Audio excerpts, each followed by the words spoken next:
No doubt દરેકના વિચારો અલગ અલગ હોય, પણ એ વિચારોને જ્યારે આપણે ભેગા કરીને એક વિચાર ઉપર આવીએ ને ત્યારે એ વિચાર બહુ મજબૂત વિચાર હોય છે. તો એઝ એ લીડરશિપમાં હું એટલું શીખેલો છું કે જ્યારે આપણું અનએક્સપ્લોર પોટેન્શિયલને જ્યારે બહાર કાઢવાનું હોય છે ત્યારે આપણે દરેક લોકો પોતાની રીતે બેસ્ટ કરવાનું કોશિશ તો કરતા જ હોય છે.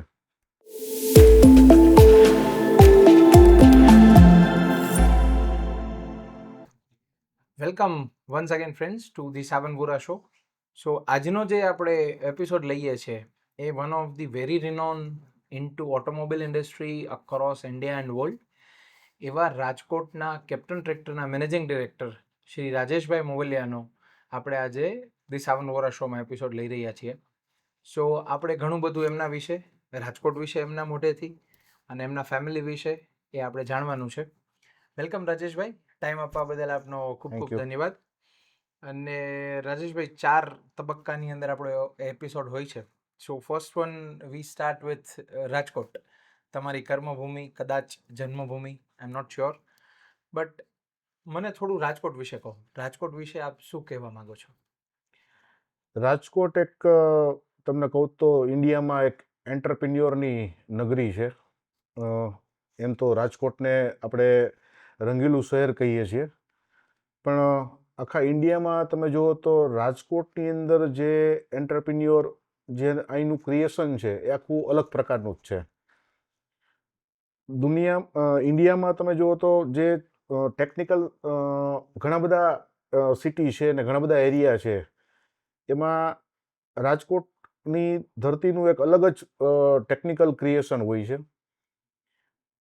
આખા ઇન્ડિયામાં તમે જુઓ તો હાઈએસ્ટ એસએમઈ ને એમએસએમઈ ઇન્ડસ્ટ્રીઝ રાજકોટની અંદર છે.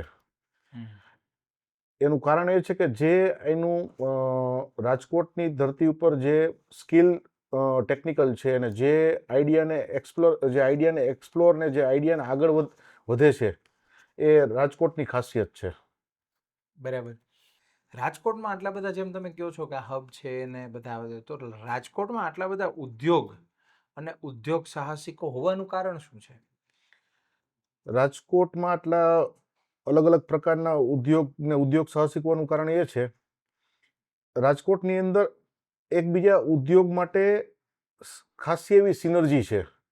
સપોઝ તમને એક્ઝામ્પલ આપું જેથી વધારે કોન્સેપ્ટ ક્લિયર થશે કે ઓટોમોબાઈલ ઇન્ડસ્ટ્રીઝ, તો ઓટોમોબાઈલ ઇન્ડસ્ટ્રીઝને સક્સેસ થવું હોય તો એની એન્સેલરી યુનિટ, એના સપ્લાયર, એને એ કોરિલેવન્ટ સપ્લાયર ઇઝીલી અવેલેબલ, અને એ પણ શરૂઆતનું ડેવલપમેન્ટ કરવું હોય તો ઓછી ક્વોન્ટિટીમાં પણ સપ્લાય કરી શકે એવા સપ્લાયરો.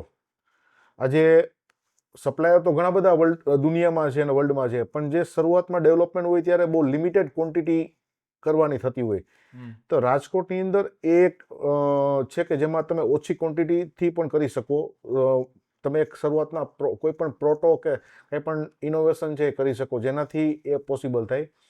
બીજું, રાજકોટમાં એઝ એ ટેકનિકલ છે, જેથી એક સ્પેશિયલ પર્પઝ કંઈ પણ તમારે ડેવલપમેન્ટ કરવા માટે કોઈ પણ યુનિટ કરવું છે તો એક મશીન, સ્પેશિયલ પર્પઝ મશીન બનાવવા છે કે લાગ લો ફિક્સર જીગ કરવા તો ઇઝી ગોઈંગ એના સપોર્ટ મળી રહે છે, જેના હિસાબે તમે એક પ્રોડક્ટ બની ગયા પછી એને એસ્ટાબ્લિશ કરવા માટે બહુ ઇઝીલી તમે એ કરી શકો છો, જેના હિસાબે રાજકોટમાં વધારે સુટેબિલિટી છે.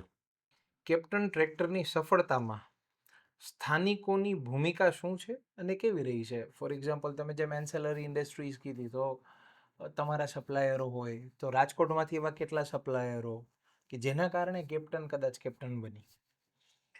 નેચરલી કોઈ પણ કંપની માટે એનો આધાર સ્તંભ એ જ છે કે એની સાથે જોડાયેલી જે પણ સપોર્ટિંગ સિસ્ટમ હોય છે એનાથી જ કંપની આગળ વધતી હોય છે. ઇનોવેશન જ્યારથી કર્યું ત્યારથી જ જે કેપ્ટન સાથે જોડાયેલા અમારા જે સપ્લાયરો છે, જેને અમે અમારા એક પિલર્સ તરીકે અમે એને સપોર્ટ મળ્યો છે અને અમે એને આપીએ છીએ, એ કોઈ પણ નાનામાં નાનું ડેવલપમેન્ટ હોય છતાં પણ એ લોકોએ એટલા શોર્ટ ટાઈમની અંદર સપોર્ટ કર્યો છે, જેના હિસાબે આજે કંપની અહીંયા સુધી પહોંચી શકી છે. કારણ કે શરૂઆતમાં તો સ્કેલ ઘણો નાનો હોય, ક્વોન્ટિટી ઘણી નાની હોય, ઘણું બધું ડેવલપમેન્ટમાં પ્રોપર ડિઝાઇન પણ ન હોય, છતાં પણ એ લોકોએ સપોર્ટ કરીને એક આ વર્લ્ડ ક્લાસ પ્રોડક્ટ બનાવવા માટે તેનો રાજકોટના સપ્લાયર જે અમારા ઓલમોસ્ટ 300થી વધારે સપ્લાયરો રાજકોટની અંદર છે, રાજકોટમાં જ છે. એટલે ઓલમોસ્ટ અમારો 80% સપ્લાયર બેઝ રાજકોટમાં છે, જેમાં રાજકોટનો ઘણો એમાં સપોર્ટ ને સહયોગ રહ્યો છે. આપના પ્રમાણે રાજકોટને સરકાર તરફથી હજુ શું મળવું જોઈએ? નો ડાઉટ રાજકોટ સારી રીતે આગળ સેલ્ફ વધી રહ્યું છે, પણ જો સરકારનો સપોર્ટ હજી વધારે મળે તો સ્કેલઅપ જે રાજકોટની જે અત્યારે એસએમઈ ને એમએસએમઈ ઇન્ડસ્ટ્રીઝ જે છે એને જે મોટા સ્કેલ ઉપર જવા માટે જો ગવર્મેન્ટનો સપોર્ટ એઝ એ લેન્ડ અને ઇન્ફ્રામાં મળે, કારણ કે રાજકોટની કોઈ પણને એક્સપાન્શન કરવું તો land is A huge cost. તો આજે એક એસએમઈ ને એમએસએમઈ લેવલ સુધી વાંધો નથી, પણ જ્યારે બિગ સ્કેલ ઉપર જવું હોય છે ત્યારે બહુ મોટી લેન્ડ રિક્વાયરમેન્ટ આવે છે, ત્યારે એ કોસ્ટ રાજકોટમાં વાયબલ નથી થતી. તો જો ગવર્મેન્ટ તરફથી એ જો સપોર્ટ મળે આની અંદર, તો ઘણી બધી એસએમઈ ને એમએસએમઈ ઇન્ડસ્ટ્રીઝ છે જે બિગ ઇન્ડસ્ટ્રીઝ બની શકે એમ છે, એમએનસી બની શકે એમ છે. રાજકોટની સ્ટ્રેન્થ અને વીકનેસ શું છે અને શું કામ? રાજકોટની સ્ટ્રેન્થ એ છે કે કોઈ પણ વસ્તુ રાજકોટને તમને કહું તો એક આજે લોકો મિની જાપાન કહે છે. કોઈ પણ પ્રોડક્ટ બનાવવી તો રાજકોટ માટે અઘરી નથી, ચાહે સાયકલના કમ્પોનેન્ટ બનાવવો હોય કે એરક્રાફ્ટના કમ્પોનેન્ટ બનાવવો હોય કે યાનના કમ્પોનેન્ટ બનાવવો હોય. એટલા માટે એ વસ્તુ ઇઝી છે. જે મેં હમણાં વાત કરી કે રાજકોટમાં બધી એન્સેલરી એટલી સપોર્ટિંગ એકબીજાને સિનર્જી છે કે જે કંઈ પણ વસ્તુ કરવી હોય તો એકબીજાની નેટવર્કિંગ એટલું છે કે કઈ વસ્તુ કેવી રીતે કરવી અને ક્યાં કરવી એ તમને ઇઝી ગોઈંગ વસ્તુ થઈ જાય છે. બીજો ક્વેશ્ચન જે તમારો છે કે વીકનેસ, જે પ્રમાણે ટાયર 2 સિટી કહેવાય એ પ્રમાણે વીકનેસમાં એ રહે કે જે સ્કિલ, જે હજી આગળ વધવા માટે રાજકોટને જે સ્કિલની જરૂર છે, જે પ્રોફેશનલની જરૂર છે, એ એક વીકનેસ રહે છે. સ્કિલ હજી એટલી અવેલેબલ નથી હોતી ઇન્ડસ્ટ્રીઝને. એક ઠીક છે સ્ટાર્ટઅપ થઈ જાય, પણ જેને સ્કેલઅપ કરવા માટે જે પ્રોફેશનલ સ્કિલની જરૂર પડે એ રાજકોટમાં લિમિટેશન્સ રહે છે. બીજું, એઝ એ સિટીની સાઇઝને હિસાબે અમુક પ્રોફેશનલને બહારથી લઈ આવવા હોય તોય પણ ઘણી વખત લિમિટેશન્સ આવતી હોય છે, due to connectivity, air connectivity અને XYZ ઘણા બધા રીઝન્સને હિસાબે. એક વીકનેસ અત્યારે દેખાય છે. તમારા પ્રમાણે 2047નું રાજકોટ શું હશે? 2047નું રાજકોટ તો બહુ ભવ્ય અને આઈ થિંક મેટ્રો બની ગયું હશે, કારણ કે જે પ્રમાણેનો ઇન્ડસ્ટ્રીઝનો ગ્રોથ લાસ્ટ 20 યર્સનો જે સ્કેલથી થઈ રહ્યો છે અને આવનારા જે હજી 20 યર્સમાં જે રાજકોટનો આ બધી જે કંપનીઓ મેં કીધી એમ કે હાઈએસ્ટ એસએમઈ ને એમએસએમઈ છે એ ગ્રો થશે, તો ડેફિનેટલી રાજકોટ બિગ સ્કેલ ઉપર વર્લ્ડના નકશામાં એક મેન્યુફેક્ચરિંગ હબ તરીકે ઉપસીને આવવાનું છે, જે મલ્ટી સેક્ટરની અંદર હશે, મલ્ટી સેક્ટરની અંદર સ્ટ્રેન્થ ધરાવતું હશે. તો એ પ્રમાણે જોઈએ તો સિટી જે પ્રમાણે આગળ વધી રહ્યું છે, બધા આક્ષેપથી કે ભાઈ બધા સેક્ટરમાં રાજકોટ ગ્રો થઈ રહ્યું છે. નોટ ઓનલી સિંગલ કોઈ ઇન્ડસ્ટ્રીઝ ઉપર ડિપેન્ડ નથી, મલ્ટી ઇન્ડસ્ટ્રીઝની સાથે સંકળાયેલું છે અને બધી ઇન્ડસ્ટ્રીઝ ગ્રો કરી રહી છે. હવે રાજેશભાઈ, થોડું મને આપના વિશે જાણવું છે. હાજી. તો ફર્સ્ટ ક્વેશ્ચન, આપની લાઈફ જર્ની બાળપણથી અત્યાર સુધીની, એવા કોઈ સંસ્મરણો, એવું કંઈક પણ કોઈ એક્ઝામ્પલ ઓર એવી કોઈ પણ સ્ટોરી, તો આપની લાઈફ જર્ની વિશે. બાળપણની વાત કરું તો નાનપણથી જ હું જ્યારે ગામડેથી શિફ્ટ થયા તો રાજકોટમાં જોઈન્ટ ફેમિલીમાં જ અમે લોકો રહેતા હતા, બધા ફાધર ને અંકલ અને બધા બ્રધરો. તો ઘણી જે બાળપણની વાત કરું તો ઘણી શરૂઆતની ચેલેન્જિંગ વસ્તુ ઘણી બધી રહી છે, કારણ કે એ ટાઈમે શરૂઆતમાં ભાડાના મકાનમાં રહેતા હતા, એ પછી ઘરના મકાનમાં રહેવા આવ્યા, પણ એ દરમિયાન હું મારું સ્કૂલિંગ ચાલુ હતું. એ શરૂઆતમાં હું એક ગવર્મેન્ટ સ્કૂલની અંદર મેં 2 વર્ષ સ્ટડી કર્યું. એ પછી થોડી પ્રાથમિક સ્કૂલની બેઝિક ટાઈપની પ્રાથમિક સ્કૂલની અંદર એજ્યુકેશન લીધું. બાળપણની વાત કરું તો એ સિવાય જ્યારે જેમ જેમ આગળ સ્ટડી કરતા ગયા અને આગળ વધતા ગયા, એમ ફાધર ને અંકલ ઘણું એ ટાઈમે ગામડેથી આવેલા હતા, જેથી ઘણી ચેલેન્જિંગ રીતે રાજકોટમાં એસ્ટાબ્લિશ થઈ જઈ રહ્યા હતા. એ નાનપણથી જ જોયેલું કે ઘણી સ્ટ્રગલ કરી રહ્યા હતા, અને એ સ્ટ્રગલ પછી એમને એક સક્સેસ મળી હતી ઘરઘંટી બિઝનેસની અંદર. ત્યારથી જ હું ત્યારે સાયકલ લઈને ત્યારે જે ઇન્ડસ્ટ્રીઝ હતી, જે બિઝનેસ હતો, એ બિઝનેસમાં હું ત્યારથી જ નાનો હતો ત્યારથી જ જતો ને જોતો. એટલે ત્યારથી જ એક બિઝનેસ કરવાનો શોખ ને એક અંદરથી એક દ્રઢ નિશ્ચય હતો કે આપણે કંઈક એવી વસ્તુ કરવી છે કે જે આખા ફેમિલીને આગળ લઈ જઈ શકાય. એટલે ત્યારથી જેવો વિચાર હતો, એમ નોકરી ક્યારેય હતી જ નહીં વિચારોમાં? હતી જ નહીં. અને એના માટે પહેલેથી જ સ્ટડીમાં પણ બધા સ્ટડીની અંદર એવું નહીં કે કોઈ પણ એક સબ્જેક્ટની અંદર જ માસ્ટરી લેવી, બધા સ્ટડીની અંદર હું એ રીતે ઇન્ટરેસ્ટ લઈને કરતો. અને ઇવન સાથે સાથે જ્યારે અમે બધા બ્રધરો ત્યારે નાના હતા ને ત્યારે કોઈ પણ સાથે રમતા હોય ને ગેમ પ્લે કરતા હોય, તો ત્યારે પણ એવી જ રીતે ફેમિલી સાથે ને એ સિવાય ફ્રેન્ડ્સ હોય તો એ રીતે જ ત્યારે રમતા કે ભાઈ કેમ કરીને આપણે આ કોઈ પણ ગેમ પ્લે કરીએ છીએ તો એમાં બેસ્ટ શું કરી શકીએ ને કે એનાથી વિન થઈ શકીએ કે આગળ જઈ શકાય. તમે કેવી રીતે ફેમિલી બિઝનેસમાં જોડાયા? ફેમિલી બિઝનેસની અંદર મારું 12th કર્યા પછી ગ્રેજ્યુએશન જ્યારે મેં મારું સ્ટાર્ટ કર્યું, ત્યારે જે મેં વાત કરી કે ફાધર ને અંકલ જે ઘરઘંટી બિઝનેસની અંદર હતા, એમાં એક લેવલ સુધી 100 ઘરઘંટી પર ડે સુધી પહોંચ્યા હતા. અને એ ઘરઘંટી બિઝનેસમાં જ્યારે ડાયવર્સિફાઈ કરવાનો ટાઈમ આવ્યો ડ્યુ ટુ પાર્ટનરશિપ, તો એ દરમિયાન ખૂબ જ ચેલેન્જિંગ પીરિયડ સ્ટાર્ટ થયો હતો. અને ફાધર ને અંકલ એગ્રીકલ્ચર બિઝનેસમાં ડાયવર્સિફાઈ કરવાનું નક્કી કર્યું. એગ્રીકલ્ચર બિઝનેસમાં ડાયવર્સિફાઈ થયા, પણ એ દરમિયાન ત્યારે ઘરઘંટીનો જે અમારો બિઝનેસ ચાલુ હતો એવા મોડ ઉપર હતો કે એની અંદર અમારી ટીમ સંભાળતી હતી. પપ્પા અને કાકાએ જે ત્યારે ટીમ ગોઠવેલી હતી એ સંભાળતી હતી, પણ ઘણા બધા ગેપ મને એ ડિસ્કસ કરતા હતા ત્યારે હું સાંભળતો હતો. તો મને એવું લાગ્યું કે હવે સ્ટડીની સાથે સાથે જ મારે બિઝનેસમાં ઝંપલાવવું પડશે, કારણ કે એ લોકો ડાયવર્સિફાઈ એગ્રીકલ્ચર બિઝનેસની અંદર ઝંપલાવ્યું છે તો બે જગ્યાએ ફોકસ નહીં કરી શકે. તો ત્યારે કોલેજ દરમિયાન જ હું મારા કોલેજના પછી પાર્ટ ટાઈમની અંદર કોલેજ પૂરી કરીને હું એ બિઝનેસની અંદર ઇન્વોલ્વમેન્ટ લેવાનું સ્ટાર્ટ કર્યું.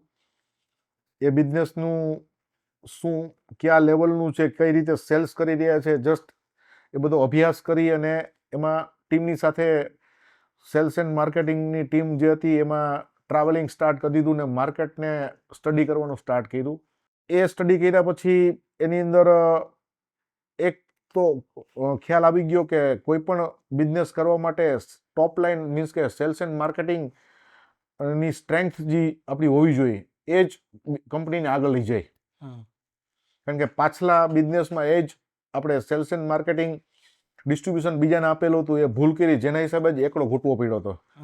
જેથી હવે નેક્સ્ટ બિઝનેસ કરીએ એમાં આપણે સેલ્સ એન્ડ માર્કેટિંગની આપણી જેવી સ્ટ્રેન્થ ક્રિએટ કરવી છે એ પહેલેથી નક્કી કર્યું હતું.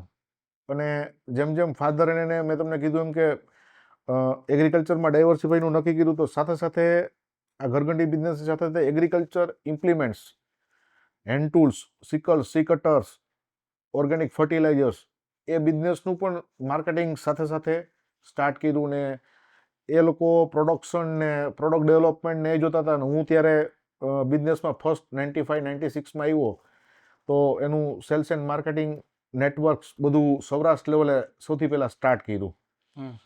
અને ત્યારે એક કરવાની જે ક્રેઝી પણ હતું એ એવું હતું કે 365 દિવસમાંથી 300 દિવસ ટ્રાવેલિંગ મેં કરેલું છે. અચ્છા. કારણ કે કોન્સ્ટન્ટ ટ્રાવેલિંગ. અહીંયા માત્ર ફેસ્ટિવલ હોય કે બહુ લિમિટેડ ટાઈમ માટે જ આવવાનું અને પાછું જે આગળના ટ્રાવેલિંગમાં નીકળી જવાનું અને જે આપણા ગોલ હતા એ ગોલ પૂરા કરવા માટે લાગી જવાનું. આજે તો કદાચ ફેસિલિટી વાળું ટ્રાવેલિંગ કરતા છો, ત્યારે તો એ ફેસિલિટી વાળું ટ્રાવેલિંગ એ નહીં મળ્યું હોય ને.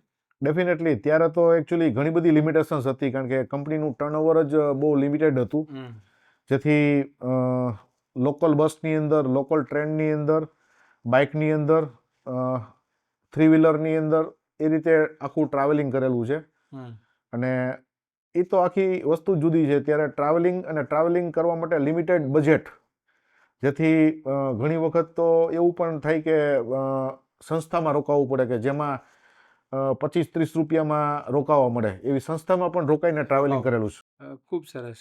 હવે આની સાથેનો સંલગ્ન પ્રશ્ન, તમે તો ફેમિલી બિઝનેસમાં જોડાયા, તમે સૌથી મોટા ભાઈ એટલે ચેલેન્જિંગ ટાસ્ક હોય, તો તમારા નાના ભાઈઓને, તમારે જોઈન્ટ ફેમિલીમાં 4 ભાઈઓ છે, તો એ ચારેય ભાઈઓને તમે ફેમિલી બિઝનેસમાં કેવી રીતે જોડ્યા?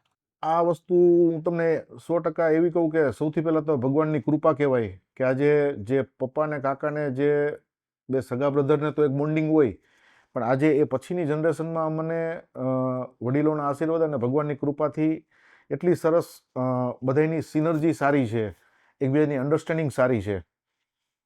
એ વસ્તુ આપણા ઘરના જે નાનપણથી જે કલ્ચર આપણું ઘરનું કેવું બને છે ને એની પર બહુ મોટો આધાર રાખે છે.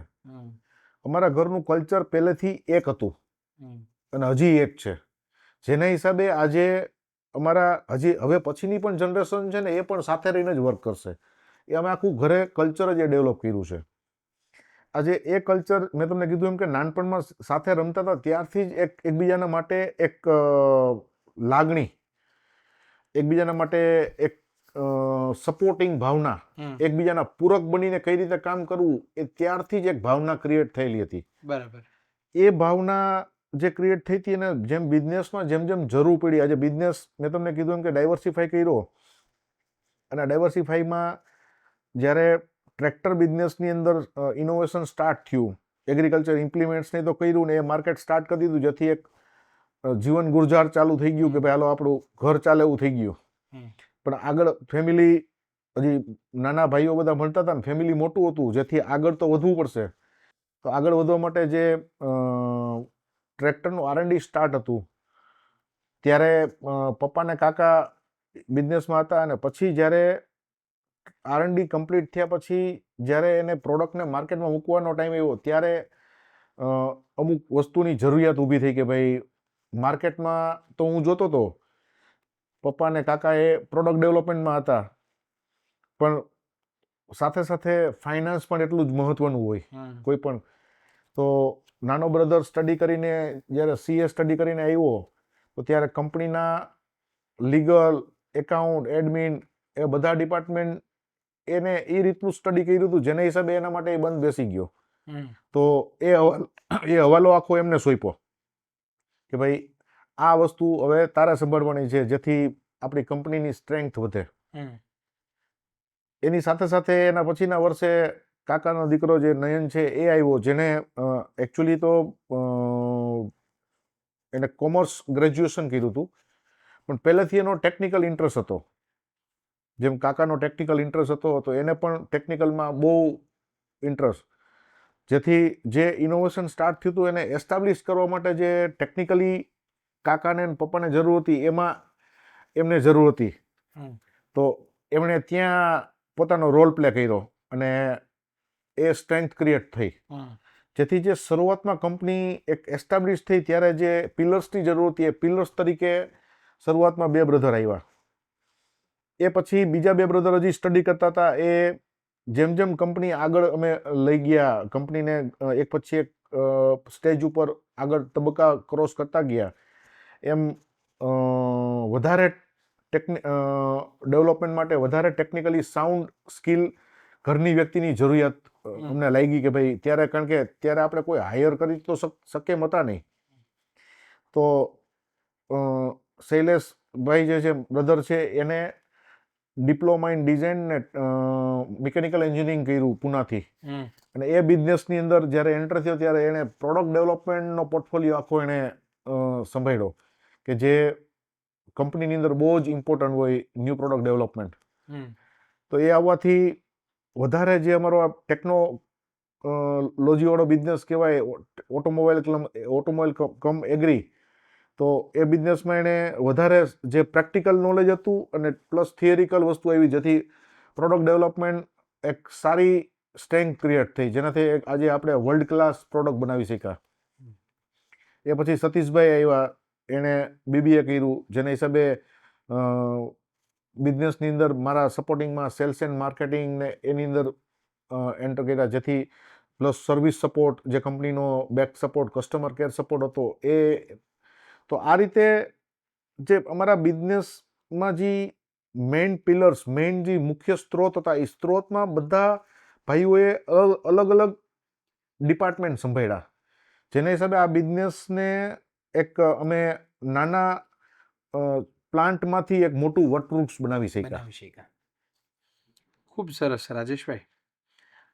સંયુક્ત કુટુંબમાં તમારો ઉછેર કેવી રીતે થયો અને તેનો અનુભવ? બિકોઝ મોટા ભાઈ હોય, જેમ વાત કરી એમ છોડવાનું તો પહેલા મોટા ભાઈ જ આવે. તો 5 ભાઈઓ વચ્ચે તમે સૌથી મોટા, તો સંયુક્ત કુટુંબમાં તમારો ઉછેર કેવો રહ્યો એનું કોઈ પણ એક સરસ મજાની સ્ટોરી છે હજી, કારણ કે સંયુક્તમાં રહ્યા હોય તો હજી કાકા હોય, કાકી હોય, તો એ કેવો રહ્યો અને એમાં શું છે એ જરા જણાવો.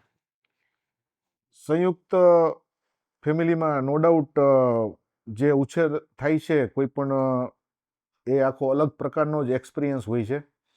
અને એમાં અમે જે 5 બધા બ્રધરો હતા પ્લસ એક સિસ્ટર અમારી, તો નો ડાઉટ તમે જેમ કીધું એમ કે મોટા હોય એટલે આપણે વડીલો આપણે કહે જ કે ભાઈ જ્યારે કાંઈ પણ વસ્તુનું આવે ત્યારે વાંક પણ મોટા ન આવે, અને ક્યારેય કંઈ પણ કોમ્પ્રોમાઇઝ કરવાનો આવે તો એ પણ મોટાથી શરૂઆત થાય. પણ ઘણું બધું અમારા ફેમિલીની અંદર એવું હતું કે ભાઈ પહેલેથી જ બધા સરખા, એવું નહીં કે ભાઈ આને આમ ને એકને ગોળ ને એકને ખોળ. પહેલેથી જ પેરેન્ટ્સે ને અમારા દાદા જે હતા, અમારા દાદા એણે જ પહેલેથી એ દાદા સાથે પણ ઘણું અમે સારું એવું બધાએ ટાઈમ સ્પેર કર્યો છે. જ્યારે એ રિટાયરમેન્ટ લાઈફ એન્જોય કરતા હતા ત્યારે અમે બધા ચાઇલ્ડહુડ પોઝિશનમાં હતા.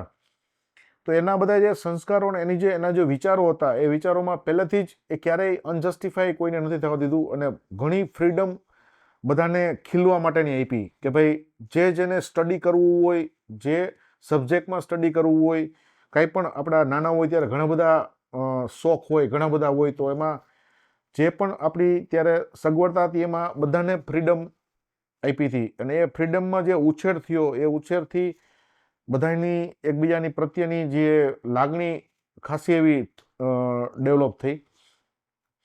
બીજું, એ બાળપણની અંદર નો ડાઉટ બધું પ્લસ માઇનસ તો રહેતું જ હોય છે, પણ અમારે એજ્યુકેશનની અંદર અમને નો ડાઉટ વડીલોનું એક હતું કે ભાઈ બધા એક વખત સારું એવું સ્ટડી કરે, કારણ કે એ લોકો ભણી નહોતા શક્યા, એટલે એમનું એક હતું, જેથી એમનું હતું કે તમે લોકો સ્ટડી કરો, જે પણ તમારે ક્ષેત્રની અંદર તમારે સ્ટડી કરવું હોય, કારણ કે એ એટલું ગાઈડન્સ નહોતા આપી શકતા. પણ અમે અમારી રીતે બેસ્ટ જે અમે કરી શકતા હતા, બધા લોકોએ ભણવાનું સ્ટડી એ રીતે કર્યું, અને બધા પોતપોતાના એરિયા ઓફ ઇન્ટરેસ્ટમાં બધાએ સ્ટડી કર્યું, અને સ્ટડી કર્યા પછી આ રીતે બિઝનેસમાં જોડાણા. તમારા પિતા અને કાકા પાસેથી તમને ક્યાં ક્યાં મુખ્ય પાઠો મળ્યા છે, તો મુખ્ય શીખ? પિતા અને કાકા પાસેથી શીખવાની વસ્તુ એ છે, એક તો પેશન્સ. આજે કોઈ પણ વસ્તુ કરીએ તો એમની જે પાસે પેશન્સ છે ને, એ પેશન્સ આપણે હજી પણ અમે શીખીએ છીએ એની પાસેથી. એને પાસ્ટમાં 2 બિઝનેસ કર્યા છે ઇનોવેશનના, ઘરઘંટીનો કર્યો તો એમાં પણ એમનું ડેડિકેશન, પેશન્સ અને જે રિસ્ક ટેકિંગ કેપેસિટી, સેમ આ ટ્રેક્ટર બિઝનેસની અંદર પણ એમનું જે ડેડિકેશન, પેશન્સ અને રિસ્ક ટેકિંગ કેપેસિટી હમ. એ સૌથી વધુ શીખવા મળ્યું અમને. અને એ જે વસ્તુ બાય ડીએનએ અમને મળી, જે શીખવા મળ્યું પ્લસ બાય ડીએનએ મળી, એના હિસાબે જ આજે અમે કેપ્ટન ટ્રેક્ટરને આજે જે આ લેવલ અમે પહોંચાડી શક્યા છીએ, એ માત્ર ને માત્ર આ કોન્ફિડન્સ. બહુ ક્રિટિકલ અને ખૂબ સરસ ક્વેશ્ચન છે. તમે બિઝનેસમાં એમડી છો, ફેમિલીમાં મોટા ભાઈ છો, આ બંને વચ્ચેનો અંતર કેવી રીતે મેનેજ કરો છો? ખૂબ જ સારો ક્વેશ્ચન છે શ્રવણભાઈ. આપણે ડબલ રોલ પ્લે કરવાના હોય છે. જ્યારે જોઈન્ટ ફેમિલી બિઝનેસમાં હું ઘણા બધાને કહું કે જ્યારે ઘણી વખત લોકો ભૂલ કરતા હોય છે, જ્યારે બિઝનેસમાં આપણે આવીએ છીએ, ઓફિસમાં કે આપણી ફેક્ટરી ઉપર, પ્લાન્ટ ઉપર આવીએ છીએ, ત્યારે આપણા રોલ આપણી કંપની માટેનો સ્ટાર્ટ થઈ જાય છે. એટલે જે ડેઝિગ્નેશન જે પણ રોલ છે, એ રોલ પ્રમાણે સૌને પોતાનું કોન્ટ્રીબ્યુશન કરવાનું હોય છે.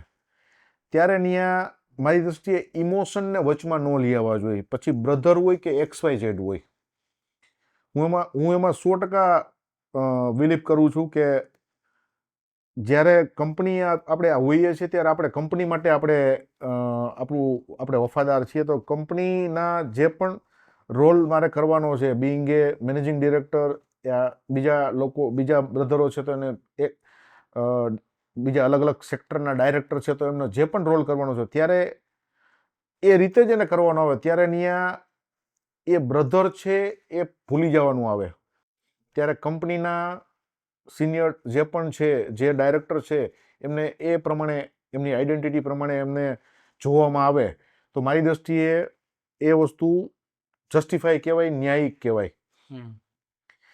જ્યારે ઘરે આવીએ છીએ ત્યારે 100% આપણે એ ઉતારી નાખવું પડે કે હું કંપનીનો MD છું કે હું ડાયરેક્ટર છું.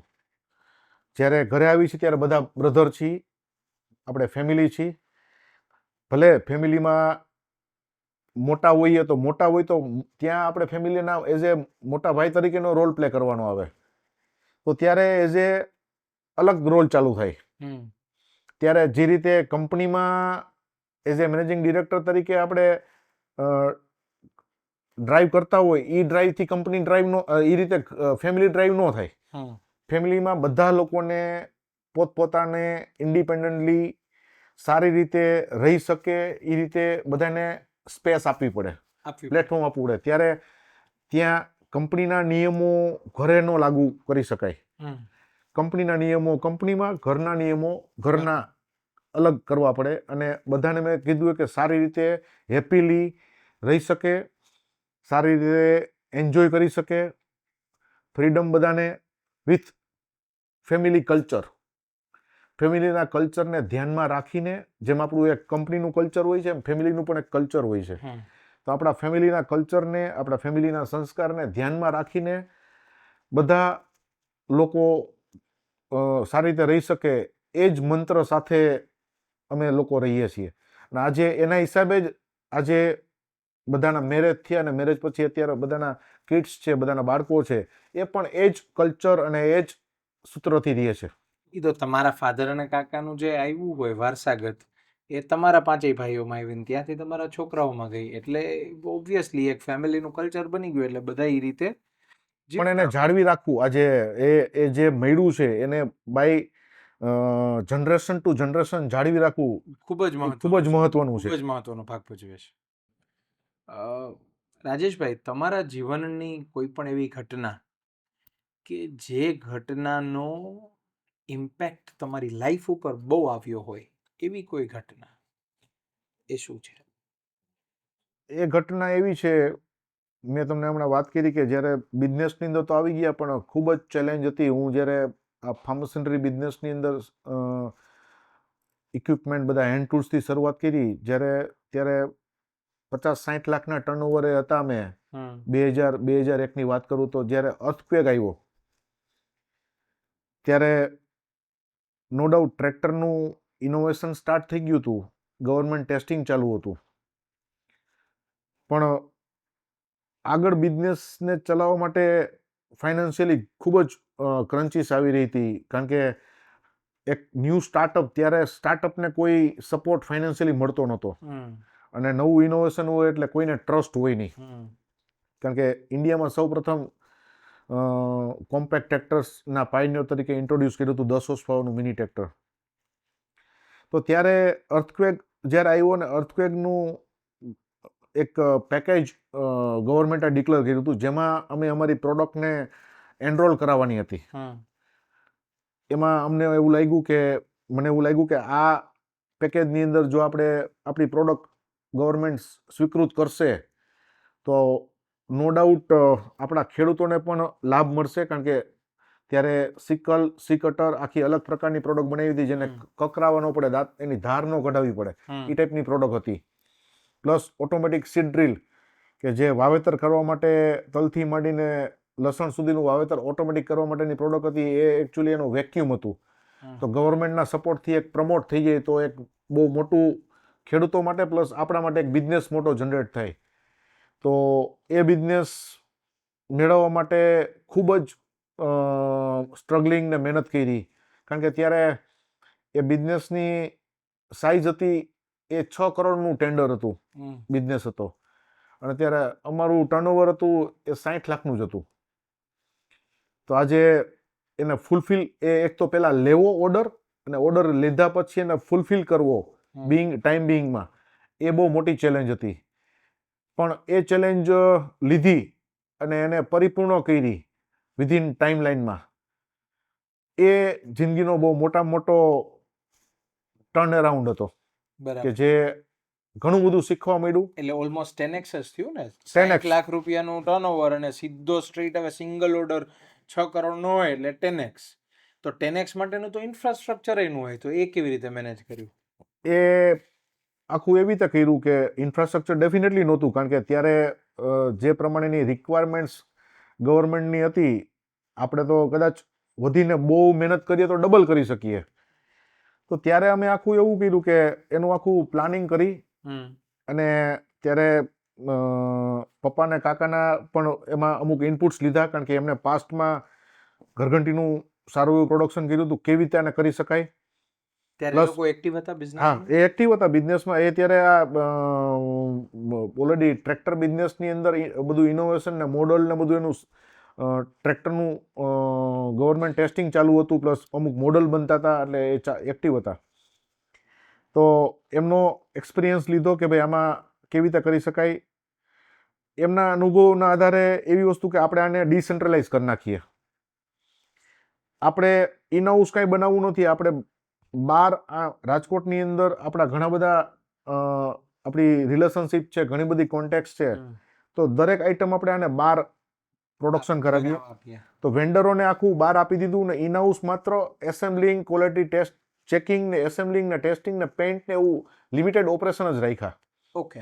જેના હિસાબે અને 24 અવર ઓપરેશન સ્ટાર્ટ કરી દીધું 3 શિફ્ટની અંદર. જેના હિસાબે એ વસ્તુ અમે વિધિન ટાઈમલાઈન કરી શક્યા એ બાબત. અને પ્લસ સાથે સાથે ત્યારે બ્રધર પણ જે ફાઇનાન્સ CA કરીને આવ્યો હતો, તો ફાઇનાન્સ એને સોંપ્યું, જેથી કારણ કે આ 10 ટાઈમ્સ કરવા માટે એ પણ બહુ મોટો રોલ આવે, કારણ કઈ રીતે ફાઇનાન્સ મેનેજ કરશું અને રોટેશન કઈ રીતે કરશું, જેથી એને એની અંદર ખૂબ જ સારી રીતે પ્રોપરલી પ્લાન કરી અને એ આખું હેન્ડલ કર્યું, જેથી એ ઓપરેશન સક્સેસફુલી કરી શકાય. ત્યારે એ દરમિયાન અંકલના એક મોટા દીકરા એ પણ આવી ગયા હતા બિઝનેસમાં, તો એ પણ સપોર્ટિંગમાં આવી ગયા હતા. જેના હિસાબે જે ફાધર, અંકલ અને 2 બ્રધર, અમે જ્યારે આ 5 લોકોએ મળીને આ જે ચેલેન્જ લીધી હતી આપણે કે આ ટાઈમમાં વિધિન ટાઈમમાં પૂરું કરવું, એ સક્સેસફુલી કરી શક્યા ડ્યુ ટુ જોઈન્ટ ફેમિલી અને બધાની એક્સપર્ટીઝના હિસાબે. આપણે નાના હતા ત્યારે ઓલી આપણે સ્ટોરી સાંભળી હોય કે બાપાએ 1 લાકડી આપી કે જો આ તારાથી તૂટે છે, પછી 5 લાકડી આપી તો 5 લાકડી ન તૂટી. તો આ આખી સ્ટોરીની અંદર જે 5 જણાની સ્ટોરી છે ને, મને ક્યાંક આ વસ્તુ અરે બહુ સારી રીતે રિલેટ થઈ છે. અત્યારે પણ તમે 5 ભાઈઓ છો, ને તમે જ્યારે આજે ટર્ન અરાઉન્ડ થયું ત્યારે પણ તમે 5 જણા જ હતા. ખૂબ સરસ. આપની એવી પર્સનલ વેલ્યુઝ, જીવંતના સિદ્ધાંતો જે આપની લીડરશિપ સ્ટાઇલની વ્યાખ્યા આપતા હોય એ વાક્યા. લીડરશિપની વ્યાખ્યામાં જીવનના સિદ્ધાંતો તમને કહું તો એકચ્યુઅલી પહેલેથી જ એક ફેમિલીની અંદરથી જ જે વસ્તુ મળેલી છે કે એક આપણે સાથે મળીને આગળ વધવું. તો એના માટે એઝ એ તમે એવું કહી શકો કે એઝ એ જોઈન્ટલી કોઈ પણ કી ડિસિઝન હોય એ સાથે મળીને લેવાના. નો ડાઉટ દરેકના વિચારો અલગ અલગ હોય, પણ એ વિચારોને જ્યારે આપણે ભેગા કરીને એક વિચાર ઉપર આવીએ ને ત્યારે એ વિચાર બહુ મજબૂત વિચાર હોય છે. તો એઝ એ લીડરશિપમાં હું એટલું શીખેલો છું કે જ્યારે આપણું અનએક્સપ્લોર પોટેન્શિયલને જ્યારે બહાર કાઢવાનું હોય છે ત્યારે આપણે દરેક લોકો પોતાની રીતે બેસ્ટ કરવાનું કોશિશ તો કરતા જ હોય છે. દરેક લોકોની અલગ અલગ સ્ટ્રેન્થ હોય છે, પણ એ સ્ટ્રેન્થને જ્યારે આપણે એક સિનર્જાઇઝ કરીએ છીએ એક બેનરની હેઠળ, એટલે એક કંપનીમાં એક આઈડેન્ટિટીની નીચે જ્યારે બધા લોકો પોતાનો જોઈન્ટલી એફર્ટ્સ કરતા હોય છે ત્યારે એને શેપ આપવાનું કામ એઝ એ લીડરનું હોય છે. તો શું સાચું શું ખોટું એના કરતાં શું સારું આપણા માટે એઝ ઓન ટાઈમ, જે પણ આપણી પાસે રિસોર્સિસ, લિમિટેડ રિસોર્સિસ છે, જે પણ આપણી પાસે લિમિટેડ રિસોર્સિસ છે ને એ રિસોર્સિસથી શું બેસ્ટ કરી શકીએ, એ બધાના વિચારો ભેગા કરીને આપણે એક ડિસિઝન લઈએ અને એ ડિસિઝન સક્સેસફુલી એસ્ટાબ્લિશ થાય છે. ધેટ ઇઝ એ લીડરશિપ મારી દ્રષ્ટિએ. ખૂબ સરસ. તમારા જીવનનો અલ્ટિમેટ ગોલ શું? જીવનનો પર્સનલી અલ્ટિમેટ ગોલ કહો છો તમે? જીવનનો પર્સનલી અલ્ટિમેટ ગોલ તો એ છે કે ભાઈ જે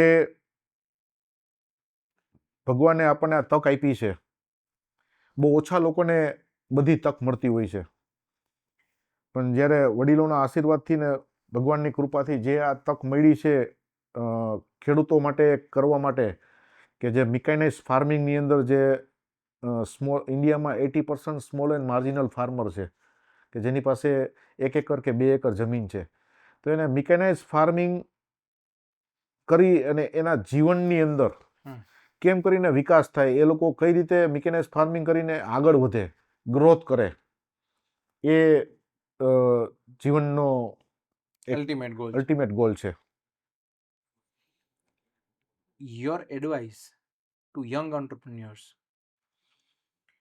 યંગ એન્ટરપ્રિન્યોર્સ અત્યારે ખાસા ક્રિએટિવ અને કાફી, આમ તમે કહું તો અત્યારના સમય પ્રમાણે બહુ જ ફાસ્ટ છે.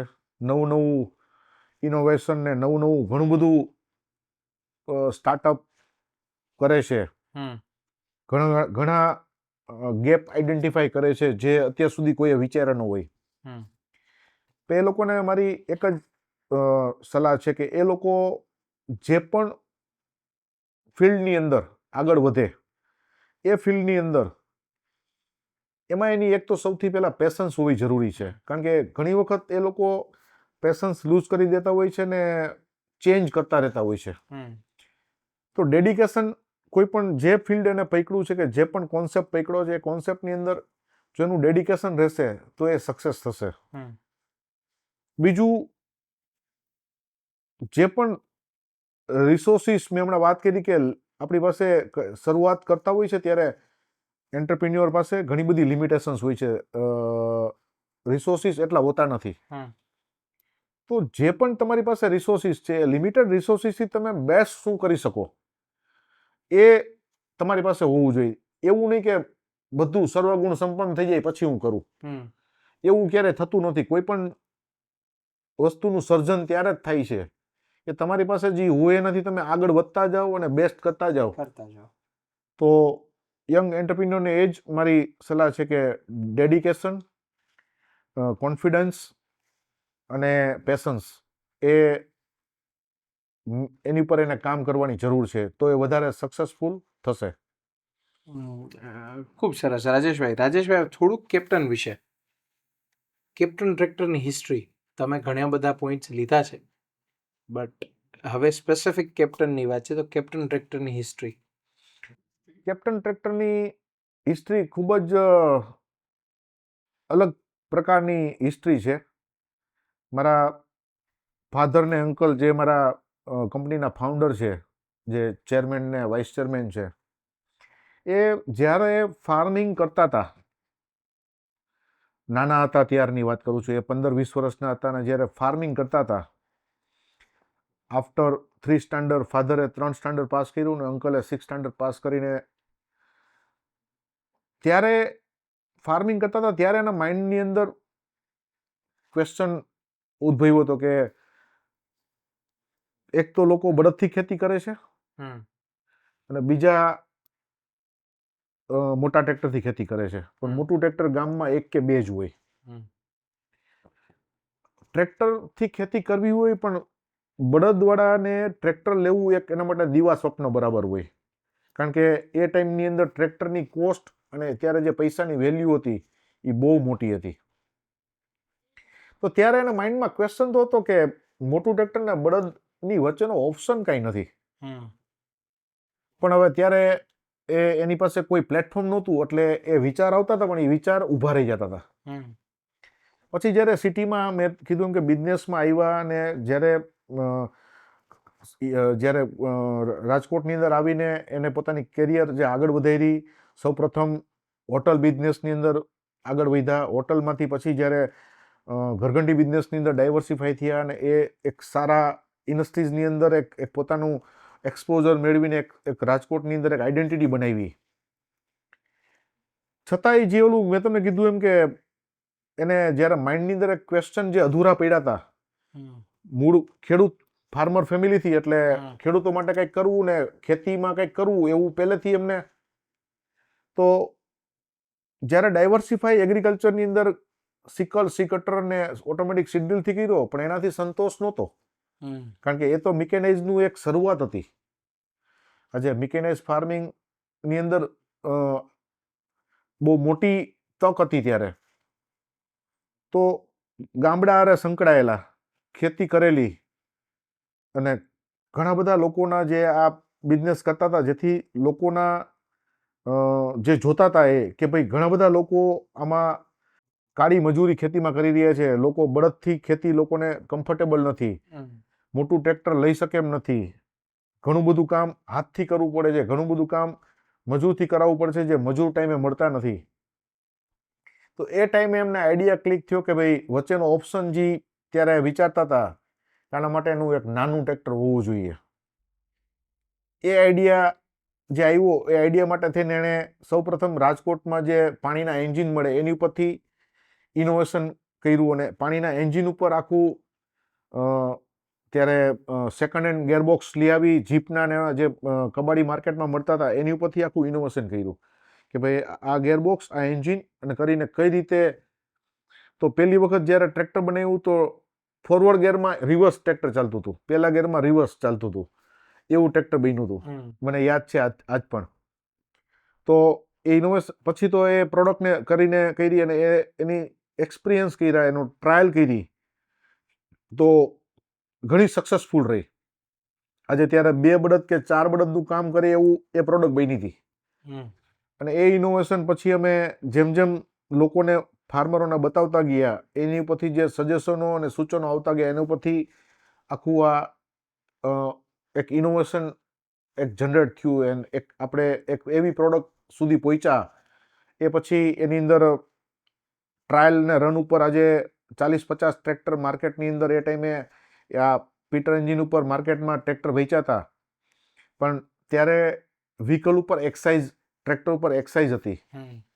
તો એ એક્સાઇઝનો કેસ થયો અને એક્સાઇઝ ડિપાર્ટમેન્ટને કંપનીને સીલ મારી દીધું. તો ત્યારે સાથે મળીને પછી નક્કી કર્યું કે હવે આગળ વધવું હશે તો આપણે ઓફિશિયલ ઓટોમોબાઈલ એન્જિનવાળી ઓફિશિયલ પ્રોડક્ટ બનાવી, ગવર્મેન્ટ ટેસ્ટિંગ વેલિડેશન કરી અને આપણે એક્સાઇઝનું લાઇસન્સ લઈ અને પછી જ માર્કેટમાં આવી શકશું. તો એ પછી એ રીતે પ્રોડક્ટ બનાવવાનું આખું સ્ટાર્ટ થયું અને એ પ્રોડક્ટ આખી ડેવલપ કરીને 97-98ની અંદર ઇનોવેશન સ્ટાર્ટ થયું તે 2000ની સાલની અંદર એ પ્રોડક્ટ બનાવી અને એને ગવર્મેન્ટ ટેસ્ટિંગ વેલિડેશન કરાવી. અને સૌ પ્રથમ બિંગ એ પાયોનિયર 10 હોર્સ પાવરનું મિની ટ્રેક્ટર ઇન્ડિયામાં કૃષિ મંત્રાલય તરફથી મીન્સ કે એગ્રીકલ્ચર ડિપાર્ટમેન્ટમાં ટેસ્ટિંગ ને વેલિડેશન થઈને પાસ થયું 2001ની અંદર. 2001માં એ સ્ટાર્ટ થયા પછી ગવર્મેન્ટમાં ટેસ્ટિંગમાં ગયા ત્યારે પણ ખૂબ જ ચેલેન્જ આવી હતી. ત્યારે ગવર્મેન્ટમાં કોમ્પેક્ટ ટ્રેક્ટર મિની ટ્રેક્ટરના ટેસ્ટિંગના ક્રાઇટેરિયા નહોતા, એ લોકો પાસે ટેસ્ટિંગના ઇક્વિપમેન્ટ નહોતા. તો જે ટેસ્ટિંગ 1 વર્ષની અંદર થઈ જાય એ ટેસ્ટિંગ થતા 4 વર્ષ લઈ ગયા. અચ્છા. જે અમારા માટે ખૂબ જ ચેલેન્જિંગ હતા. પણ મેં તમને કીધું એમ કે અમારી પાસે એક જ કેપિટલ હતી, એ હતી કોન્ફિડન્સની કેપિટલ. એ કેપિટલને હિસાબે આજે જોઈન્ટ ફેમિલી ત્યારે હતા, જેના હિસાબે એકબીજાના સપોર્ટ ને સહયોગથી ત્યારે જે પણ આપણી પાસે પ્રોડક્ટ છે ને ત્યારે કેવી રીતે CMVR કરાવીને વેચી શકાય એ કરીને આ કોન્સેપ્ટને એસ્ટાબ્લિશ કરવા માટે શું કરવું પડશે, તો એ દરમિયાન અમે ઇમ્પ્લિમેન્ટ્સ આના ડેવલપ કર્યા. ટ્રેક્ટરના એટેચમેન્ટ, જે તમે એવું કહી શકો કે જેમ આપણે મોબાઈલની અંદર એપ્લિકેશનથી મોબાઈલનો યુઝ અલગ અલગ થાય એ રીતે અમે ટ્રેક્ટરના મલ્ટિપલ એટેચમેન્ટ ડેવલપ કર્યા, જેના હિસાબે આ કોન્સેપ્ટ મલ્ટીપર્પઝ પ્રોડક્ટ તરીકે અમે એસ્ટાબ્લિશ કરી શક્યા. બરાબર. મલ્ટીટાસ્કિંગ, આજે એવું નહીં કે મિની ટ્રેક્ટર છે તો ખાલી એક જ કામ કરે. એ land preparation, sowing, crop care, transportation, જે મોટું ટ્રેક્ટર કરે એટલું તો કરે, એ સિવાય પણ કામ કરે અને 12 મહિના ચાલે એ રીતની આખી પ્રોડક્ટ ડેવલપ કરી અને એના એટેચમેન્ટ ડેવલપ કર્યા. એ પછી અમે એ જર્નીમાં તમને વાત કરું તો સૌપ્રથમ સૌરાષ્ટ્ર પછી ગુજરાત, મહારાષ્ટ્ર, સાઉથ, નોર્થ, એ રીતે કરીને 12 થી 15 સ્ટેટની અંદર એને એસ્ટાબ્લિશ કર્યું. બરાબર. 2008-9માં જ્યારે એક કોન્સેપ્ટ એક મેચ્યોર લેવલે એસ્ટાબ્લિશ થયો અને એક ફાર્મરમાં ખેડૂતોમાં લોકપ્રિય થવા માંડ્યો, ત્યારે બધી જે ઇન્ડિયામાં જે ટ્રેડિશનલ ટ્રેક્ટર બનાવતી કંપનીની નજર ગઈ કે આ તો બહુ સક્સેસફુલી એક SMEમાંથી એક કંપની આગળ વધી રહી છે. તો બધી કંપનીએ આની અંદર ઝંપલાવ્યું અને એક પછી એક 2009-10ની અંદર એક કંપની આવી, 10-11માં આવી, 12-13માં આવી અને 2015-16 સુધીમાં લગભગ ઇન્ડિયાની 7 થી 8 જે મોટી MNC કંપની છે એ પણ મિની ટ્રેક્ટરની અંદર આવી ગઈ. ત્યારે ખૂબ જ મોટી એક ચેલેન્જ આવી હતી 2009-10ની અંદર, કારણ કે અમારા કરતાં હરીફ કંપનીએ ખૂબ જ નીચા ભાવે as a marketing strategy product મૂકી. ત્યારે ડીલરો, વેન્ડરો અને કંપનીના સિનિયરો, ઘણા બધા સ્ટાફ મેમ્બરો બધા ડરી ગયા કે હવે શું થશે આપણું. ત્યારે એક જ વસ્તુ બધાને, અમે ત્યારે ઘણું બધું આત્મમંથન, મનોમંથન, ચિંતન કર્યું બધા એઝ એ ફેમિલી બેસીને કે ભાઈ, પણ અમને ખબર હતી કે આ એક માર્કેટિંગ સ્ટ્રેટેજી છે. એ જે એમને પ્રાઇઝ મૂક્યા છે એ શોર્ટ ટર્મ માટે છે, એ આવનારા 6-8 મહિના, વર્ષ, 1.5 વર્ષની અંદર ઇન્ક્રીઝ કરશે. આપણા માટે અત્યારે બેસ્ટ ટાઈમ છે આત્મમંથન, મનોમંથન, ચિંતન કરવાનો. આપણો જે અમે 8-9 વર્ષની અંદર જે અમારા કસ્ટમર હતા એ અમારી કેપિટલ જે હતી, કસ્ટમરની કેપિટલ. અમે એની સાથે વધારે ડીલરોને બોલાવ્યા, ડીલરોને બોલાવીને ભરોસો અપાવ્યો કે આ આપણા કસ્ટમરો છે જે અત્યાર સુધી સેટિસ્ફાઈડ છે, એને વધારે આપણે તમે એની નજીક જાઓ, એમને સર્વિસ આપો અને એમને ભરોસો અપાવો કે આપણે આનાથી વધારે સારી કોમ્પિટિશન જે પ્રોડક્ટ લાવી છે એનાથી વધારે સારી પ્રોડક્ટ લાવશું અને તમે અત્યારે ક્યાંય અટકો નહીં, એના માટે અમે બેઠા છીએ, 24 અવર તમને સર્વિસ આપીશું. એ ભરોસો અમારો સક્સેસફુલ ગયો અને એ ડીલરોએ બધાએ as a team, captain team મળીને, જે બધાએ સાથે મળીને ખંભેથી ખંભા મળાવીને જે કામ કર્યું અને એ જ્યારે એ ચેલેન્જ MNC કંપનીને એવી હતી ત્યારે એઝ એ એક કેપ્ટન ફેમિલી બનીને ડીલરો, વેન્ડરો, કંપની બધાએ ભેગા મળીને, કંપનીની બધા લોકોએ મળીને જે કામ કર્યું, જેના હિસાબે એ ચેલેન્જમાંથી 1-1.5 વર્ષમાં બહાર નીકળ્યા અને હરીફ કંપનીઓએ ગ્રેજ્યુઅલી ભાવ વધારી દીધા અને અમારી કંપનીને જે બહુ મોટો થ્રેટ્સ આવ્યો હતો, જે મોટી ચેલેન્જ આવી હતી, એમાંથી પાર થઈ ગયા. એ પછી પાછું વળીને જોયું નથી, અને જે ભરોસો અપાવ્યો હતો એ પ્રમાણે બધી યુનિક પ્રોડક્ટ એક પછી એક as a Bing A captain તો હતા જ, એટલે પાયોનિયર તરીકે એક યુનિક પ્રોડક્ટ 10 હોર્સ પાવર, પછી 15 હોર્સ પાવર કેટેગરીની પ્રોડક્ટ, એ પછી 20 HP કેટેગરીની પ્રોડક્ટ, પછી 25 હોર્સ પાવરની અંદર, પછી 28ની અંદર single cylinder, 2 cylinder, 3 cylinder, 2 wheel drive, 4 wheel drive, એ બધી પ્રોડક્ટની વેરિયન્ટ્સની રેન્જ એટલી ક્રિએટ કરી કે એઝ એ ઇન્ડિયામાં જે એપ્લિકેશન બેઝ અને જે એઝ એ ક્રોપ બેઝ જે રિક્વાયરમેન્ટ હતી લોકોને મિકેનાઇઝ ફાર્મિંગ કરવા માટેની, આખી રેન્જ ઇન્ટ્રોડ્યુસ કરી દીધી, જે આ બધી કોમ્પિટિશન કંપનીને બીટ કરે એવી પ્રોડક્ટ મૂકી, જેના હિસાબે આજે ઇન્ડિયામાં સક્સેસફુલી બધી કંપનીને, આજે MNC કંપનીને બીટ કરી શકીએ છીએ અને સારામાં સારી ફાર્મરોને પ્રોડક્ટ આપી શકીએ છીએ. સાથે સાથે અમે 2015માં ડોમેસ્ટિકની સાથે સાથે એક્સપોર્ટ ઉપર પણ ફોકસ કર્યું કે ભાઈ 2012માં હું સૌ પ્રથમ જ્યારે ઇટલીની અંદર આઈમા એક્ઝિબિશન જોવા ગયો અને જે એક્સપોઝર મળ્યું મને, ત્યારે 2000થી વધારે હું ફોટા પાડીને આવ્યો અને યુરોપનું માર્કેટ સ્ટડી કરીને આવ્યો કે ઇન્ડિયામાં તો સ્મોલ એન્ડ માર્જિનલ ફાર્મર છે, જેના માટે આપણે મિની ટ્રેક્ટર છે, પણ યુરોપની અંદર અને આ ડેવલપ કન્ટ્રી છે, ત્યાં આપણી પ્રોડક્ટ કઈ રીતે ચાલશે? કારણ કે ત્યાં તો નાના સીમાંત ખેડૂતો છે નહીં, ત્યાં તો 2000 એકરવાળા ખેડૂતો છે, 1000 એકરવાળા ખેડૂતો છે. તો ત્યાં હોબી ફાર્મિંગની અંદર મિની ટ્રેક્ટરનું બહુ મોટું માર્કેટ હતું. એ આખું અભ્યાસ કરી અને અહીંયા આવી અને અમારી કોર ટીમ, બધા ભાઈઓ વચ્ચે અમે ડિસ્કસ કર્યું કે ભાઈ આ માર્કેટ આપણે જો કેપ્ચર કરવું હોય તો આ રીતની આપણે પ્રોડક્ટ ડેવલપ કરવી પડશે. આપણી ઇન્ડિયાની પ્રોડક્ટ સીધી ત્યાં નહીં ચાલે. એટલે એ પછી અમે 2012 પછી અમે 4 વર્ષ, 3 થી 4 વર્ષ એ ટાઈપની પ્રોડક્ટ ડેવલપમેન્ટ કરવામાં થયા અને 15-16માં અમે આખું એક્સપોર્ટમાં ચાલે એ ટાઈપની પ્રોડક્ટ ડેવલપ કરી અને 2016માં સૌપ્રથમ અમે ઇટલીની અંદર બલોગ્નાની અંદર આઈમા એગ્રી મશીનરી જે એક્ઝિબિશન્સ થાય છે, જે વર્લ્ડનું ફાર્મ મશીનરીનું મોટું એક્ઝિબિશન્સ છે, એની અંદર અમે પાર્ટિસિપેટ કર્યું. એમાંય જેમ ઇન્ડિયામાં શરૂઆતમાં નવો કોન્સેપ્ટ હતો, એમાં એઝ એ ઇન્ડિયન કંપની તરીકે લોકો આવતા હતા, લોકો જોઈને જતા રહીએ, પણ અમને ખબર હતી કે જે આપણી પેશન્સ રાખવાની છે અને આપણે લોકો પાસેથી લર્નિંગ કરવાનું છે કે કઈ ટાઈપની પ્રોડક્ટની જરૂર છે, એ ટાઈપની પ્રોડક્ટનો અભ્યાસ કરતા રહ્યા અને અમે સતત 16માં કર્યું, 18માં કર્યું, 20માં કર્યું. તો લોકો ઓબ્ઝર્વ કરતા હતા ગ્રેજ્યુઅલી કંપની કઈ ટાઈપ સતત પાર્ટિસિપેટ કરે છે, પ્રોડક્ટમાં શું ફેરફાર કરીને લાવે છે. તો અમે સતત જે રિક્વાયરમેન્ટ આવી હોય એ રિક્વાયરમેન્ટ નેક્સ્ટ એક્ઝિબિશનમાં કરીને જઈએ.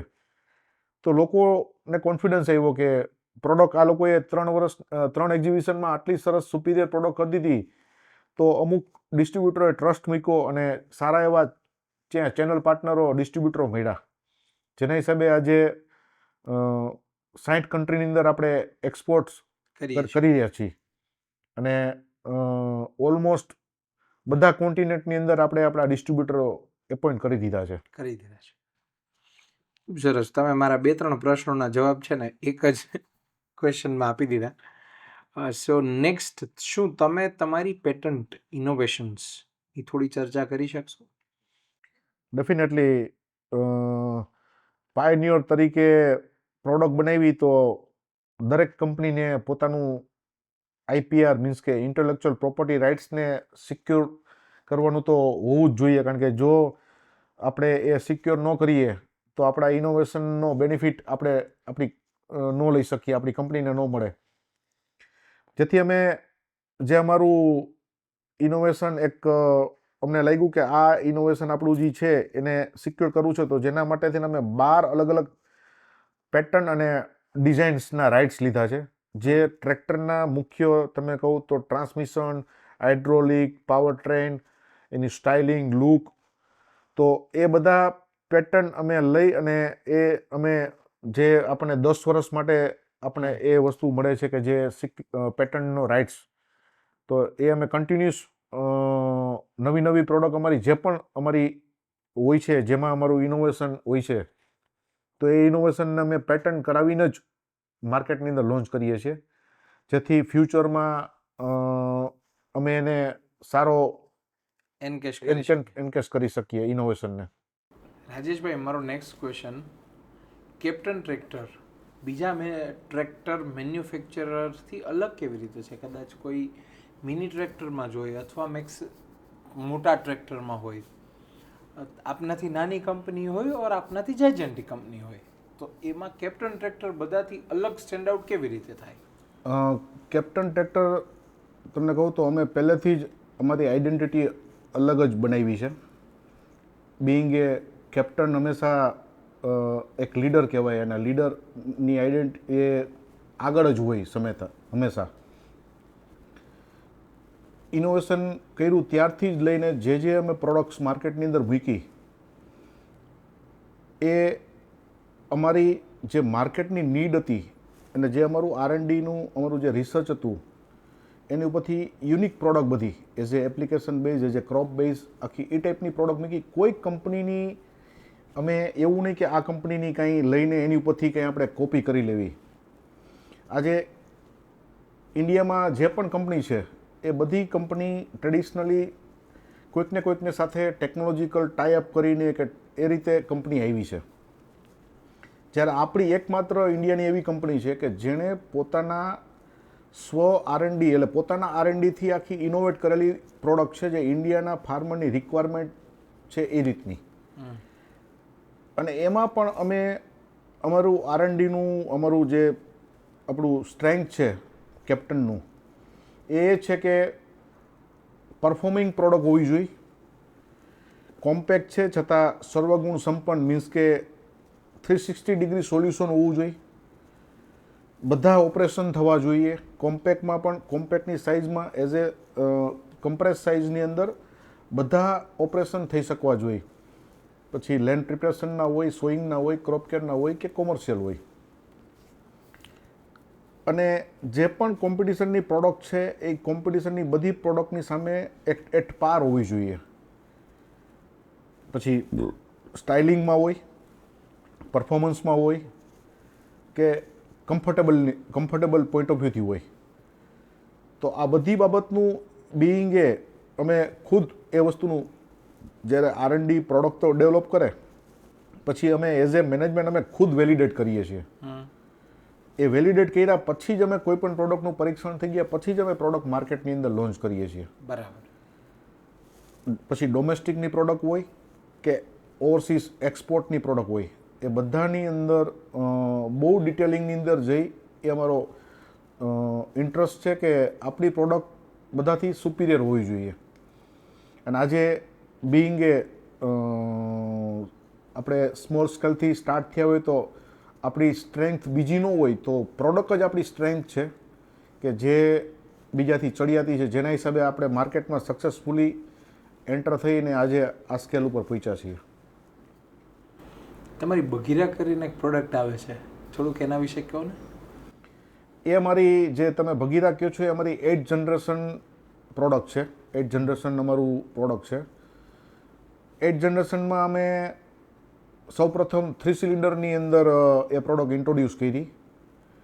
એની અંદર માર્કેટની અંદર જે કોઈએ જ્યારે બ્લેક કલર વિચાર્યો નહોતો ત્યારે અમે ટ્રેક્ટરમાં સૌપ્રથમ ઇન્ડિયામાં બ્લેક કલર ઇન્ટ્રોડ્યુસ કર્યો. સાથે સાથે એની અંદર સાઇડ શિફ્ટિંગ ટ્રાન્સમિશન આપ્યું જેથી કારની જેમ કમ્ફર્ટેબલ ફાર્મર ચલાવે આખો દિવસ તો થાક ન લાગે. પ્લસ એની અંદર rubber mat floor, projector lamp, side shifting gear જેવી એવા ફીચર્સ આપ્યા કે જે કારની અંદર આવે, પ્રોજેક્ટર લેમ્પ અને રબર મેટ ફ્લોર ને બધું. પ્લસ એનું સિટિંગ કમ્ફર્ટ કે ફાર્મર 12 કલાક ચલાવે તો પણ એને થાક ન લાગે, વાઇબ્રેશન ન આવે, થાક ન લાગે, એ રીતનું સ્ટેરિંગ, એ રીતનું ડેશબોર્ડ, આખું એ રીતની ડિઝાઇન્સ, મીન્સ કે એનું અર્ગોનોમિક્સ એ રીતે આખું અમે ડિઝાઇન્સ કર્યું હતું અને પ્લસ અમે પાછું એને ટ્રાયલ પણ કરાવ્યું. અમે 5 ખેડૂતોને 1000 અવર્સ ચલાવીને ટ્રાયલ લીધા કે ભાઈ એ ખેડૂતો ચલાવે છે તો એને કમ્ફર્ટ છે ને, બધા ઓપરેશનમાં કમ્ફર્ટ છે ને, પ્લસ એને ચલાવવામાં થાક નથી લાગતો ને, બધી સુટેબિલિટી છે ને, બધા ત્રણેય સિઝનમાં શિયાળો, ઉનાળો, ચોમાસું બધામાં સુટેબિલિટી, એ બધું કર્યા પછી જ, બધા પરીક્ષણ પછી જ અમે એને ગવર્મેન્ટ ટેસ્ટિંગ કરીને પછી જ અમે પ્રોડક્ટ લોન્ચ કરી. જેના હિસાબે આજે એ પ્રોડક્ટ અમારી ગ્રાન્ડ સક્સેસ છે અને આજે બીજી કંપની ફોલો કરે છે અને આજે બીજી કંપનીને પણ કમ્પલ્સેશન આવ્યું કે એને બ્લેક કલરમાં પ્રોડક્ટ લાવવી પડી. પણ અમે એ બ્લેક સ્ટાઇલિંગ અમારું સ્ટાઇલિંગને સૂટ થાય એ હિસાબે બનાવ્યું હતું. બધી સ્ટાઇલિંગમાં એ બ્લેક કલર સૂટ ન થાય. ટ્રુ. કેપ્ટન ટ્રેક્ટરનું R&D ડિવિઝન કેવું છે? R&D ડિવિઝન અમારો પહેલેથી જ એકદમ એઝ એ ઇનોવેશન કર્યું, જેથી પહેલેથી જ અમારું ફોકસ રહ્યું છે કે આપણે આપણી જે પણ પ્રોડક્ટ લાવીએ એ પ્રોડક્ટ બીજા કરતાં ચડિયાતી હોવી જોઈએ. કોમ્પિટિશનની સામે જે લોકોને એવું નહીં કે પ્રોડક્ટ રાખવા ખાતર આપણે એ પ્રોડક્ટ બાસ્કેટમાં રાખીએ, પણ રિયલમાં ફાર્મર પોઈન્ટ ઓફ વ્યૂથી ફાર્મરને જે અત્યારે ખેતીમાં જે અગવડતા આવી રહી છે, જે મુશ્કેલી પડી રહી છે, જે આજે તમે સાંભળતા હશો કે ગામડામાંથી લોકો માઇગ્રેન થઈને સિટીમાં આવતા જાય છે. શું કામ? લોકો ખેતીમાં રસ નથી લેતા. તો ખેતીની અંદર અત્યારે મિકેનાઇઝ ફાર્મિંગ ઓછું હતું, જેના હિસાબે લોકોને જે અગવડતા પડતી હતી, જે હાર્ડવર્ક હતું, એ હાર્ડવર્કને સ્માર્ટ વર્ક કઈ રીતે કરી શકાય. આજે ટ્રેક્ટર અને એના એટેચમેન્ટ લઈને ઓછામાં ઓછા લોકોથી ફાસ્ટ કામગીરી કેવી રીતે થઈ શકે, પ્લસ કોસ્ટ ઇફેક્ટિવ કેવી રીતે થઈ શકે, એ રીતની પ્રોડક્ટ બનાવવાનું મારું સતત R&Dને અમારું રિકમેન્ડેશન હોય છે કે કોસ્ટ ઇફેક્ટિવ હોવી જોઈએ, ઇકો ફ્રેન્ડલી હોવી જોઈએ, જેના હિસાબે મિનિમમ પોલ્યુશન ક્રિએટ થાય, ફ્યુલ કન્ઝપ્શન ઇકોનોમિકલ હોવાથી નેચરલી કે આપણા દેશનું ઊંડિયામણ બચે, કારણ કે આપણે ફ્યુલ ઇમ્પોર્ટ કરીએ છીએ. સાથે સાથે ફાર્મરની કોસ્ટ પણ કલ્ટિવેશન કોસ્ટ ઓછી થવી જોઈએ. જે ટ્રેડિશનલ વેમાં એ લોકો મોટા ટ્રેક્ટર યુઝ કરે કે હાયરિંગથી કામ કરાવે, તો એનાથી એની કોસ્ટ ઓછી થવી જોઈએ, જેથી એની ROI નીકળે. આજે એને જે પ્રોડક્ટ લીધી છે જે પણ, તો એ પ્રોડક્ટથી બેટર એને અર્નિંગ મળે, ટાઈમસર એના બધા કામ થાય દરેક સિઝનના, અને એક પણ કામ એના અટકે નહીં. એ ટાઈપની પ્રોડક્ટ હોવી જોઈએ. ક્યારેય એ પ્રોડક્ટ એની ઓફરોડ ન થવી જોઈએ, એમાં એવું મેજર કોઈ ફેલિયર ન આવવું જોઈએ સર્વિસિંગ સિવાય. તો પહેલેથી જ અમે એ વસ્તુનું પરીક્ષણ અમારા R&Dનો અમારો સતત હોય છે કે આ બધા પરીક્ષણમાંથી પાર કરીને જે ફાર્મર એંગલ પોઈન્ટ ઓફ વ્યૂથી બધા ટેસ્ટિંગ આપણે કરી લઈએ પ્રેક્ટિકલ, અને પછી જ માર્કેટની અંદર આવે એવી પ્રોડક્ટ આપણી આવી જોઈએ. તો એ રીતે અમારું R&D આજ સુધી એ રીતે સક્સેસફુલી કામ કરી રહ્યું છે, અને હજી પણ ફ્યુચરમાં આનાથી વધારે સારી ક્વોલિટી પ્રોડક્ટ્સ કઈ રીતે માર્કેટને આપવી એ માટે કામ કરશે. હવે જ્યારે આપણે કેપ્ટનની આટલી બધી સારી વાત કરી રાજેશભાઈ, તો સ્ટ્રેટ સિમ્પલ ક્વેશ્ચન, તો હવે IPO ક્યારે લાવો છો? IPO પબ્લિકમાં આવવાની વાત છે. પબ્લિકમાં એક રાઇટ ટાઈમે નો ડાઉટ કંપની વિચારી રહી છે. જ્યારે એક મોટા એક્સપાન્શન મોડમાં આવશું ત્યારે ડેફિનેટલી પબ્લિકમાં આવશું આવનારા 3-4 વર્ષની અંદર. Future plans or any backward integrations for Captain? Definitely company જે રીતે આપણો વિઝન, મિશન ને કોર વેલ્યુઝ હોય એ પ્રમાણે ગ્રેજ્યુઅલી જે રીતે આગળ વધતા જઈએ છીએ એ પ્રમાણે અમુક બેકવર્ડ ઇન્ટિગ્રેશન અમે કર્યા અને અમુક ફોરવર્ડ ઇન્ટિગ્રેશન કર્યા. આવનારા ફ્યુચર પ્લાન માટે તમને વાત કરું તો હજી અમારે આ ઇન્ડસ્ટ્રીઝની અંદર ઘણું બધું આગળ કરવાનું બાકી છે. હજી અમે એક સેગમેન્ટને જ ટચ કર્યું છે. હજી આની અંદર આનાથી IRHPનો જે સેગમેન્ટ છે, મોટા ટ્રેક્ટર્સનો સેગમેન્ટ છે, જે આખો અલગ જ સેગમેન્ટ છે, જેનું અમારી પાસે માર્કેટ છે, જે ડોમેસ્ટિક અને ઇન્ટરનેશનલી. તો એના માટે ફોરવર્ડ ઇન્ટિગ્રેશન મીન્સ કે અમે હાયર એચપી પ્રોડક્ટની અંદર આવશું અને એ પણ આખી યુનિક પ્રોડક્ટ લઈને આવશું કે જેનાથી જે નીડ છે માર્કેટની અંદર એ પરિપૂર્ણ કરશું. આપણો લાસ્ટ તબક્કો ઇન્ટરવ્યૂનો જે હોય છે રેપિડ ફાયર, એટલે તમારે એક શબ્દમાં એક લાઇનમાં જેનો જવાબ આપવાનો હોય છે. સો રાજેશભાઈ, વિઝન શું છે? છેલ્લી વાંચેલી તમારી પુસ્તક, ઓટોમિક હેબિટ્સ, તમને શું ઇન્સ્પાયર કરે? ડ્રાઇવિંગ ફોર્સ દોડાવે છે. તમારા જીવનનો હેતુ? ફાર્મરનો વિકાસ કરવો એ જીવનનો હેતુ. પિતા પાસેથી મળેલી મહત્વની એક સમજણ? હાર્ડવર્ક. સમર કે વિન્ટર? વિન્ટર. બીચ કે માઉન્ટેન? માઉન્ટેન. ફ્રેન્ડ કે family? Family and friend. Thank you so very much Rajeshbhai for Thank giving you. Your time. બહુ જ ઇન્સાઇટફુલ ઇન્ટરવ્યૂ રહ્યું. કદાચ અમારા અત્યાર સુધીના ઇન્ટરવ્યૂનું સૌથી લાર્જેસ્ટ ઇન્ટરવ્યૂ હશે અને વી હોપ સો કે અમારા વિઝિટર્સને, દર્શક મિત્રોને, અમારા વ્યુઅર્સને, દર્શક મિત્રોને પણ ગમ્યું છે. Thank you very much for watching the Savan Vora show.